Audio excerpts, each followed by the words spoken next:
ability. Donc uku kwezi kwa gatandatu kose topic yayo iravuga ngo nuko imbaraga ndenga kamere. The topic of June is supernatural power. Bivuze iki? What does it Hari mean? ahantu utashobora kugera mu buzima bwawe ariko iyo wambaye izo zindi imbaraga urahagera. There is a place you cannot get to in your life, but when you are clothed with that power, you can go there. Ubuzima bwacu ni ubuzima buri mu inzira ariko nibisika bizitiye iyo nzira.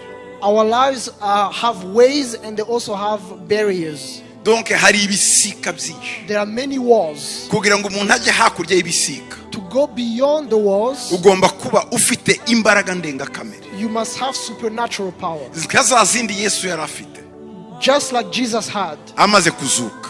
after his resurrection. Murabona turi hagati y'ingune enye turafungiranye mu gikuta hano mu rusengero. You see, we are in between four walls. Abigishwa bari bakingiranye.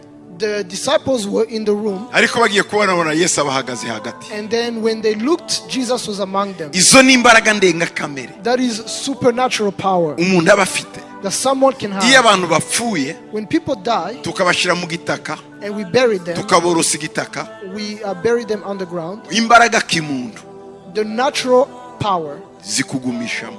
it keeps you there. Ariko imbaraga ndenga kamere But supernatural power, uva muri bya byatsi, it takes muri you, muri bya bitaka, you come out of the ground, ukazamuka, you come up, ukazuka. you resurrect. Niko Yesu yazutse. That's how Jesus Izo ni resurrected. imbaraga ndenga kamere. That is supernatural power. Donc imbaraga ndenga kamere Supernatural power ni imbaraga zose zirenze imbaraga kimuntu. is anything beyond the natural abilities. Kugira ngo rero ubashe kugera mu mbibi zashizweho, mu mbibi zakugenewe, ugomba kuba ufite izo mbaraga zindi abantu basanzwe batagira. So in order to get to where you are supposed to be, the places where you have been forbidden to enter, you must have that supernatural power. Kuko ntushobora kuhinjira ari ukumeze. You cannot enter in your current condition. Kugira ngo winjire muri Amerika For you to enter America, biragoye. it is very hard. Tiwacha ku kibuga You cannot come through the airport udafite passport irimo akaviza. Ijya visa nizindi imbaraga ndenga kamere ziri muri passport yawe zituma bakurekura. Utayifite ndi wahaca. You cannot, Siko bigenda. you cannot enter America without the visa in your passport. That visa is compared to the supernatural power that allows you to come into the country. Ariko hari nubwo ugera kuri immigration ya Amerika But sometimes you get to the immigration office, bakakureba the customs office, kandi ufite visa. and when you have the visa, Batoya wewe bugiye hariya. they will still put you on the side. Hakaza abandi bakabiri ba verify. And another group comes to verify. Byari byababaho nawe. Has that happened to you before? Ngiye byambayeho rimwe. It happened to me once. Twari kumwe na madame icyo gihe. I was with my wife that Na time, Elise. with Elisha, Na Luke with Luke. yari muto cyane He was very young, atwite David.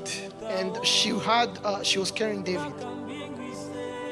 Tugeze muri Atlanta, When we got to Atlanta, no, Chicago cyangwa Atlanta sinibuka neza, hamwe muri iyo miji yombi mu ndege, I believe it was Chicago or Atlanta, umukuru wa immigration wari aho mu ofisi the customs officer aravuga ngo mwebwe mutegereze hariya muri karakumba, ahamagara undi muntu baratujyana mu kumba. told us to wait in a room, and they called someone else to take us there. Turicaye aho, We sat there, haza umupolisi wa immigration and our customs officer came, aravuga ngo Mr. Gitwaza, and he said, Mr. Gitwaza, waje gukora iki muri Amerika? what did you come to do in America? Ndavuga ati naje kubwiriza. I said, I came to preach.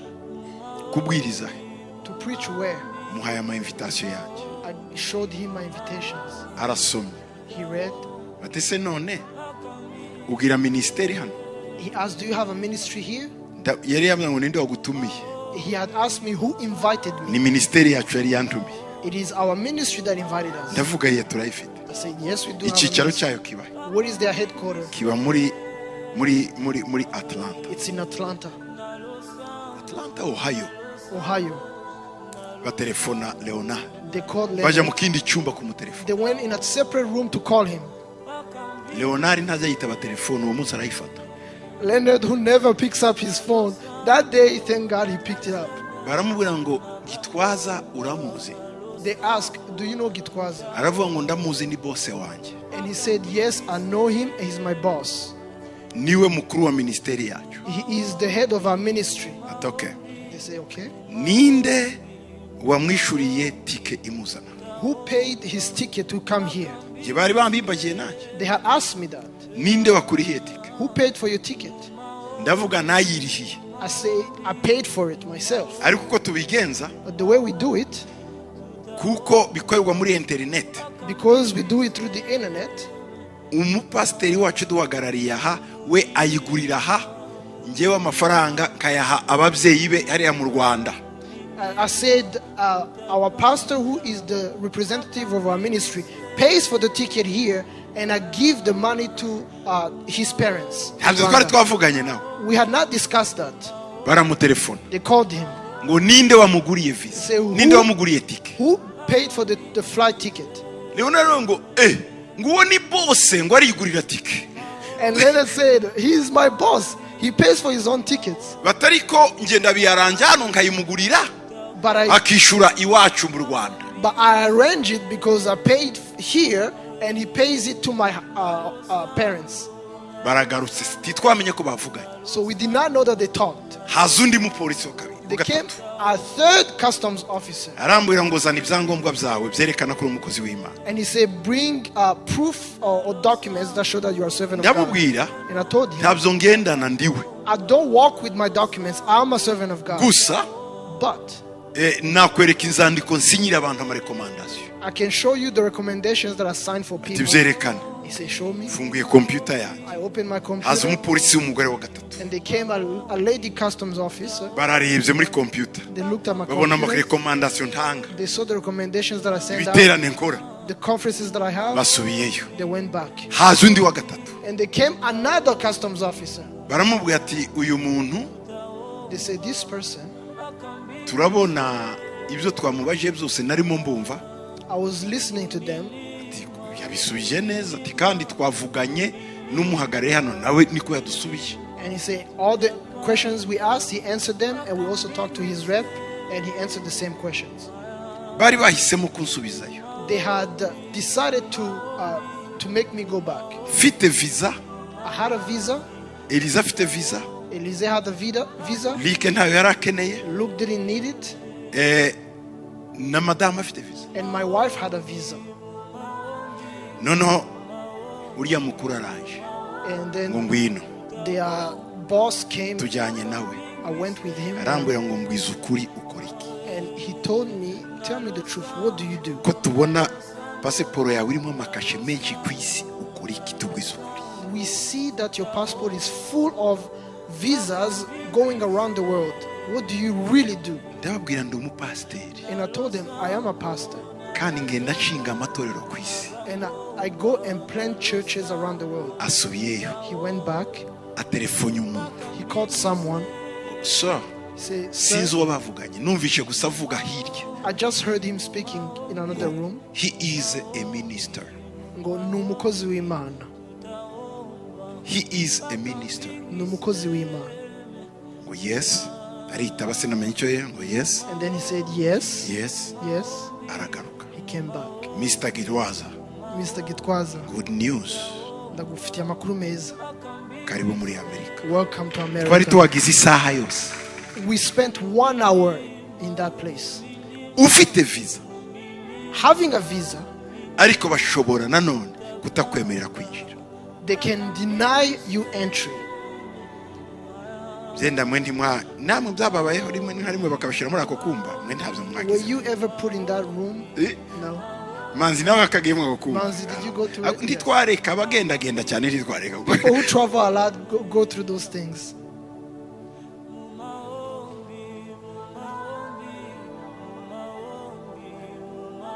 Hakenerwa izindi mbaraga zituma winjira ahantu wari wemerewe no kwinjira ariko udashobora kwinjira. There requires supernatural power to enter into a room where you were allowed to enter but you got denied. Hari ahantu henshi cyane There are many places Imana yaguteguriye muri ubuzima bw'isi kwinjiramo, ariko ntushobora kuhinjira kandi ari droit yawe. Ntushobora kuhinjira kubera imbogamizi zahabaye. Hakenerwa izindi mbaraga. there are many places that God has prepared for you to enter, and you have the right to enter, but you cannot because you need supernatural power. iki cyumweru ko turaganira iri jambo rivuga ngo rero tegereza kugeza wambitswe izo mbaraga. The topic for this week says, wait until you are endued with that power. igihe cyagenewe cyo kwambikwa izo mbaraga ngo urenge uwo mupaka bari baragushiriyeho cyageze. The time to be endued with that power, to cross over those limitations, has come. hari limitation, hari ibitubuza byinshi. There are many limitations. hari aho twavukiye hatubuza gutera imbere. Our background prevents us from being prosperous. imiryango twavukiyemo ntituma tuba ab'Imana yadushatse. The families that we're born in don't allow us to be the people. atari uko Imana yatucishije muri iyo miryango giturumbuka gihanuka, no niyo yabigennye, ariko bari bafite resources ziri limite zitashoboraga ko twemererwa kujya hariya. It's not that God was surprised that we were born in those families, but they had limited resources to bring us into those areas. benshi muri mwebwe hano iyo muvukira Boston muba mwarageze ku kwezi, ariko ko wavukira iwanyu ugeze hano ufite imyaka 30-40 ntiwabuka igiye muri uko kwezi. Many of you, if you were born in Boston, you could have been an astronaut, but now that you are here after 40 years, you are not able to become so. Donc environnement, So the environment iri muri limitation zimwe mu bitulimita ntitugeraho Imana yaduteguriye. is among the limitations that prevents us to go into God. nicyo cyatumye Imana yemera ko Yesu avukira mu muryango wa Aburahamu mu Bayuda. That's why God allowed Jesus to be born in the family of mu Abraham. Bayuda bari bafite systeme yo gutegura umwana akiri muto akarinda b'umugabo yarageze kuri byinshi. iyo niyo systeme yonyine yari hari mu miryango yose yo ku isi y'Abayuda, nicyo cyatumye Yesu avukiramo.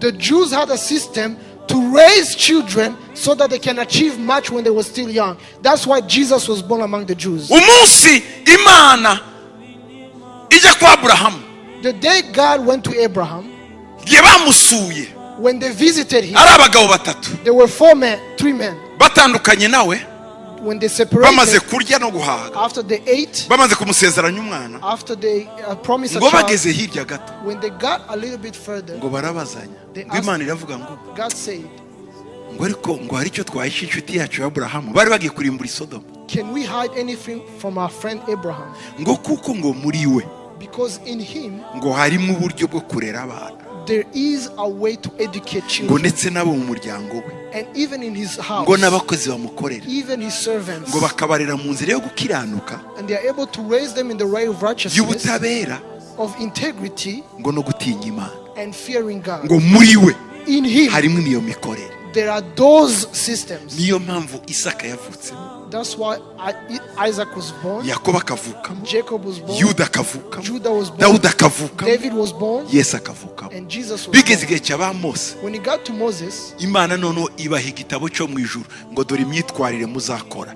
kiriya gitabo iriya Tora kwari ukugira ngo Yesu azavukire muri iyo system. iyo umuryango udafite system, udafite imikorere, umwana uhavukiye nubwo Imana yahamugeneye avuka yideburiya wenyine, avunagurika, apfa, ariko abandi bagira imikorere itegura umwana kuzabacyo. when a child is born in a family that doesn't have a system, they struggle. But if a family has a system, it will prepare them to become what they are supposed to become. wakwibaza You can ask yourself, kuki ibihugu bimwe, why do some ibihugu byo countries, muri Aziya, muri Afrika, ibihugu byo muri Latino America n'ahandi bitandukanye n'ibihugu by'i Burayi, countries in Asia, Latin America, in other continents are different from Europe? ibi bihugu by'i Buraya These Western countries, afite byose biri kuri leadership, ku buyobozi. all of it is based on leadership. ibihugu by'i Burayi, But the Western countries, uzaba ministre, uzaba president, uzaba docteur, bamutegura kivuka. the person who will be a doctor, a minister, or any other position is prepared when they are still young. Ministre uvuyeho muri Canada yitwaga nde? The prime minister who just left in Canada is Trudeau. Trudeau. turangana mu myaka, I am the same age of n'uwo muri Trudeau. 71, He was born in 71.